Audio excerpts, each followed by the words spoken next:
ఈసీపై కాంగ్రెసు మిగతా ప్రతిపక్ష పార్టీలైనా ఉన్నాయి కదా, ప్రాంతీయ పార్టీలు, ఇవన్నీ చేస్తున్నటువంటి ఆరోపణలు, ఓట్లు చోరీ కావచ్చు, డబుల్ ఓటింగ్ కావచ్చు, వీటి మీద ఎటువంటి క్లారిఫికేషన్ ఇవ్వలేదు. అలాగే డిక్లరేషన్ మీద సంతకం చేయమని మొదటి నుంచి కూడా ఈసీ చెబుతూ ఉంది. లేదనుకుంటే మీరు దేశానికి క్షమాపణ అయినా చెప్పండి అని రాహుల్ గాంధీకి ఇంతకుముందు చెప్పడం జరిగింది ఈసీ. అలాగే నిన్న ఆదివారం రోజు కూడా అటు బీహార్లో రాహుల్ గాంధీ ఓటు యాత్ర ప్రారంభించాడు. అలాగే ఇటువైపు ఏమొచ్చేసి ఈసీ కమిషనర్ జ్ఞానేశ్వర్ కుమార్ అయితే మీడియా సమావేశం ఏర్పాటు చేసి రాహుల్ గాంధీ అలాగే ప్రతిపక్షాలు చేస్తున్నటువంటి ఆరోపణలపైన అయితే ఆయన క్లారిటీ ఇవ్వడం జరిగింది.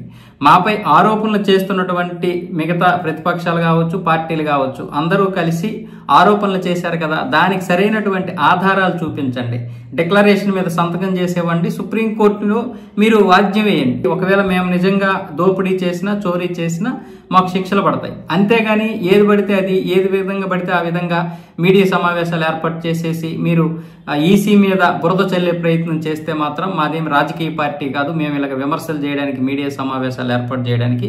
గత 60-70 సంవత్సరాలుగా పారదర్శకత్వంగానే చేస్తుంది. అప్పుడు ఉన్నటువంటి పార్టీలకి అలాగే చేసింది, ఇప్పుడు ఉన్నటువంటి పార్టీలకి అలాగే చేసింది. మేము ఎన్నికలు నిర్వహిస్తాం, ప్రజలు ఎవరికి ఓటేస్తారనేది వాళ్ళ ఇష్టం, అంతే తప్ప ఇందులో మాకు ఎటువంటి పాత్ర ఉండదు. 1 కోటి మంది దాదాపు ఈ ఎన్నికల్లో పాల్గొంటారు. వీళ్ళందరినీ అలాగే ఓటర్లని అవమానించినట్లుగా ఈ విధంగా మీరు విమర్శలు చేస్తే అని చెప్పడం జరిగింది.